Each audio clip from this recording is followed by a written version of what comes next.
Greetings and salutations, everyone. My name is Kiorkof, and welcome to my YouTube channel. Today, we're talking about our next entry for the 2020 Fantasy Football Player Profile Series. We're talking about Leonard Fournette, running back for the Jacksonville Jaguars. Earlier today, I conducted a live mock draft in which I drafted Leonard Fournette and DJ Chark in the 4th and 5th round of my respective draft. 9th overall pick, 12-team league, half PPR. Go check that out if you haven't yet already. I wanted to kind of think to myself, when is there a better time to talk about Leonard Fournette and or DJ Chark than today?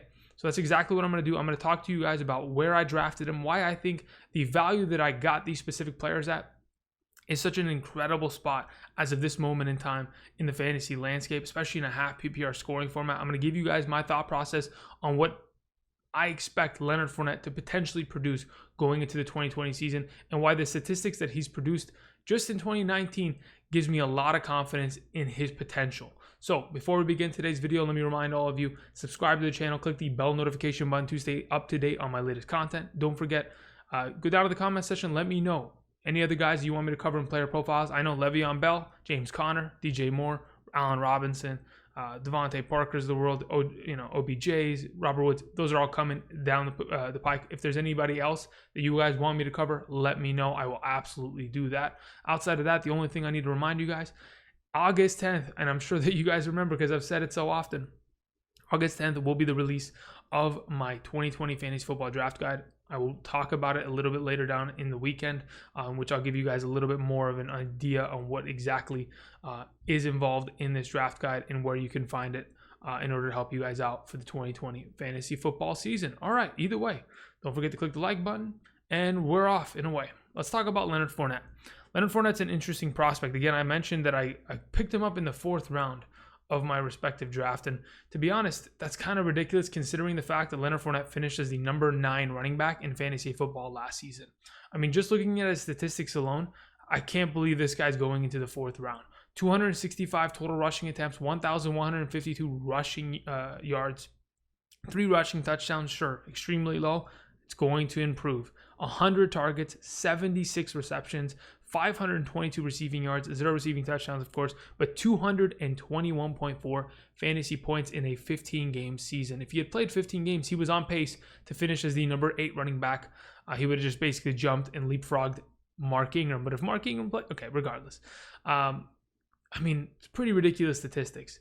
You know, even if you go back to last offseason, when I talked about Leonard Fournette, I thought to myself, Leonard Fournette last offseason, all we knew was that he only played 8 games in 2018. He had missed 3 games in 2017.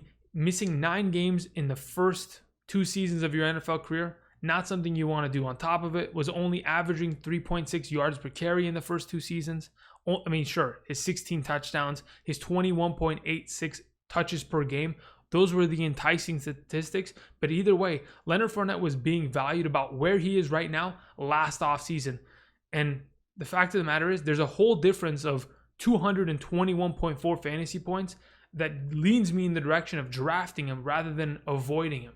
Because the injury history sure is there, but the way that we saw Leonard Fournette produce last season, the opportunity he was given, and the way that he absolutely ran away with it, leads me to believe that he can do that once again this season, regardless of the situation, regardless of the animosity he may have with the front office of the Jacksonville Jaguars. This guy's coming out to play because he needs to go ahead and lock down a contract next season. This is his 4th season.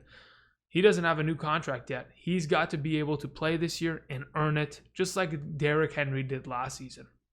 And I expect this kind of a tank to come out and start, snatching souls and running people over and making them look stupid. Either way, last season, a couple statistics I wanted to go ahead and mention. When Leonard Fournette was given the ball on the ground 19 plus times, he averaged 21.17 fantasy points per game. And on top of it, besides the fact that Leonard Fournette is a big body running back and he's going to, play behind his pads and run you over and potentially, take a couple games out of your career just by the sheer force of this guy's shoulder being dipped into your chest, he had 8 games of 5+ receptions. In a PPR, half PPR, that is an incredible amount of value. Top of it, playing within the the AFC South was very good. 14.84 fantasy points per game, all while playing 88.35% of the offensive snap share in the 15 games that he played. Now, when we think about Leonard Fournette, like I've mentioned, all these statistics look great. Last season, he was incredible. And I'm going to continue to just hype him up because it's kind of hard to ignore some of the stats that he was producing. Last season, he had 3.34 yards per carry after contact per attempt. I mean, that's a pretty good number there. I think so far of all the running backs that I've covered, the only person that was above that was Chris Carson. But Chris Carson was, a little bit something different last season. On top of it, Leonard Fournette, besides being the running back that's going to run you over, he's got breakaway ability. Last season, he had 31 rushes of 10 plus yards. His longest rush, 81 yards. He's got the burst. He's got the breakaway speed despite his size. On top of it, he had 13 rushes of 15 plus yards, which led to 37.4% of his total rushing ability. Those 13 rushes pretty much accounted for 37% of his total yards. He has the breakaway ability. He has the ability to make a play, even with dire strengths. When his offensive line's not able to block, despite how garbage they've been in the last couple of seasons, Leonard Fournette is still going to make plays on a consistent basis, and he proved that last season.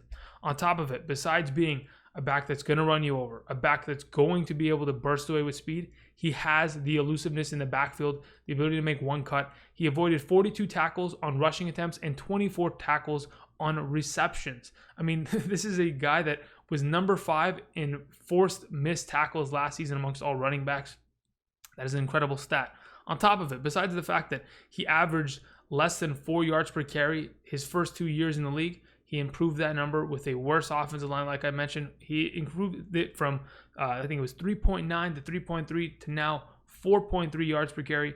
Overall, pretty good in my eyes.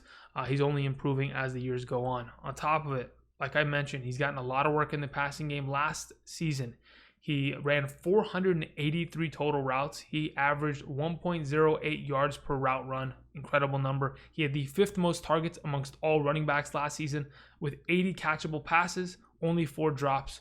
And, oh man, this is one of the crazier statistics. He had over 500 yards after the catch. I mean, yes, you're going to catch the ball out of the backfield, but you're not really thinking that Leonard Fournette out of the backfield, catching the ball on a check down, is going to be able to produce the yardage that he did. But needless to say, he was absolutely incredible after the catch. And I mentioned it a couple times here. His offensive line was horrible. I mean, sure, you have Brandon Linder, the center, probably their best offensive lineman.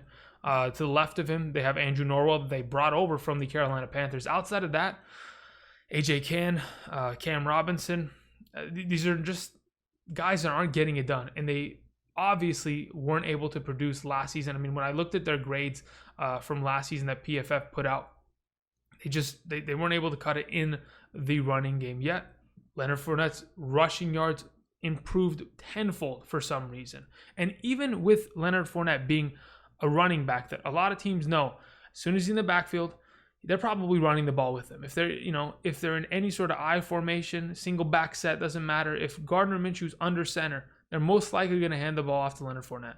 And a lot of defense were prepared for that. I mean, a lot of defenses threw 8+ defenders in the box. In fact, Leonard Fournette played against 8+ defenders 31.7% of the time last season, yet still was able to produce with a lackluster offensive line, at very least, his 2 best offensive linemen, interior guys. So we're going to get pushed up the middle, and we'll have Leonard Fournette be able to make plays there. But again, that's always been an issue.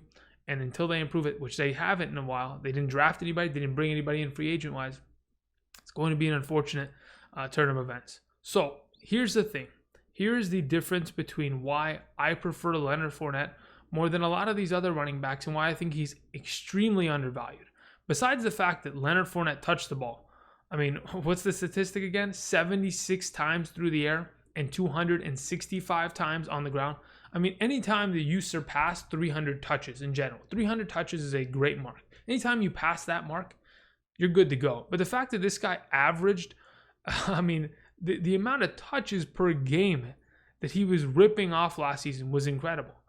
But the big difference there, the difference between Leonard Fournette being the number 9 overall back and being the number 5 overall back, I think was touchdowns. I don't think Leonard Fournette was a guy that got, a shortage, or the team like kind of cheapskated on him and handed it off to a vulture, or they decided to not run it on the 1 yard line. They gave him opportunities. He just couldn't get the job done. He had 32 total red zone attempts, and he had 8 total attempts from the 5 yard line and in. In those attempts, he scored all of his touchdowns, but he really just wasn't able to do anything. He had -2 yards rushing from the 5-yard line and in. So that means majority of his runs were for negative yardage. That in itself is an offensive line issue, and that in itself is a Leonard Fournette issue. I mean, if you're not able to plug a hole and dip your shoulder, jump over the pile, and make a play, that in itself, that's a problem. But I do think that there's going to be a positive increase in touchdowns. 3 touchdowns for the amount of touches this man had last season, the success that this offense had at times. You got to be kidding me. I mean, Leonard Fournette is going to have at least 7 touchdowns in 2020, and that's the very minimum. So we're obviously going to see the touches stay intact. We're going to see him be able to score extra touchdowns, get the incredible work in the passing game, and just be an overall viable threat. Even in the passing game in the red zone, he had 9 total red zone targets, 4 of them from the 10-yard line and in. All in all, looks pretty good. And at the current stage of where he's being drafted, I'm not upset about it at all. But I'll tell you the reason why people kind of undervalue Leonard Fournette. They see Leonard Fournette, they think injury history, they think, can he sustain it once again? Is he capable of producing in this kind of offense? I say yes, but a lot of people look around, they say they got a new offensive coordinator. They have Chris Thompson coming in, and Chris Thompson is going to come and steal all the receptions away from him. Let's be real with Chris Thompson. Chris Thompson, in the last 3 seasons, has only played 10 games a season. He's missed 18 games in the last 3 years. I'm not worried about Chris Thompson coming in and stealing receptions, stealing touches, because no matter who's sitting behind Leonard Fournette, there's always going to be someone that comes in, whether it's, the TJ Yeldons of the past or, some of these younger guys that they've drafted. There's always going to be someone that comes in for a change of pace and catches a couple passes. I'm not worried about that at all. When you're getting 100 targets in your respective offense and you're able to produce on it as he did last season, the team is going to continue to reward you. And I guarantee you Jay Gruden's not going to be, skimping out on a couple touches here and there for Leonard Fournette because, again, he's potentially on the last year of his contract. Why not run him into the ground? If he's going to be ready to go and earn a contract, let him go earn said contract. In my opinion, Leonard Fournette is a far more valuable prospect than people give him credit for. I mean, it's kind of, interesting too. I kind of wanted to compare him to DJ Chark. I talked about DJ Chark in the prior video about, DJ Chark produced almost 3+ fantasy points more in games that they lost, that the Jacksonville Jaguars lost. And why is that the case? Well, because when you're winning, all you got to do is run the ball. In the opposite sense, you don't really have to, if you're getting completely stomped, you got to pass the ball and you got to be able to produce. And that's where, DJ Chark kind of found value. But I looked at the splits for Leonard Fournette and I thought to myself, okay, why was Leonard Fournette so significantly better? The amount of fantasy points he put up from weeks 1 through 8 in comparison to weeks 9 through 16 was such a huge differential. Like Leonard Fournette from weeks 1 through 8 was a top 7 or 8 running back in the rankings. And then from weeks 9 through 16, he was sitting around like RB 15. And I kind of gave it a quick glance and I saw that in weeks 1 through 8, the Jacksonville Jaguars were 4-4. They had a 10+ point differential in the games that they played. They were winning. They were a winning football team, a 500 football team in Jacksonville by the midway point of the 2019 season. But then it all went downhill so quickly. In the final 7 games of Leonard Fournette's season, he only won 1 of them. And the big difference here, when I think about, they lost 6 of the last 7 games. The fact that they got blown out by 125 points, that was the point differential in Leonard Fournette's last 7 games of the season compared to the first 8 games being a +10. I mean, the point differential was there. The targets, sure, they're going to increase. But the overall touches for a running back that needs 19+ total touches on the ground to see that 21-point fantasy point production, that was gone. Leonard Fournette touched the ball 198 times. 198 times from weeks 1 through 8. Weeks, again, 9 through 16, 143 total times. The touches per game average, completely destroyed. If Leonard Fournette in this offense is going to get blown out for the entire year, I'm a little worried about it. But I do think this team, regardless, is going to feed him the ball. The touchdowns are going to even everything out. And his ability in the passing game, which has been, flashed here and there before. The fact that he caught 36 balls his rookie year was a surprise in 13 games. I mean, that's a 50, reception season if he plays the full season. It's been flashed here and there, but it was fully executed upon this past season, and that's why I value him so much. In a half PPR, you're not going to find any other running backs that are somehow going in the 4th round that have the upside like Leonard Fournette does. I know I talk about Chris Carson and and Todd Gurley's and David Johnson's. Leonard Fournette has the most possible touches coming in his direction this coming season.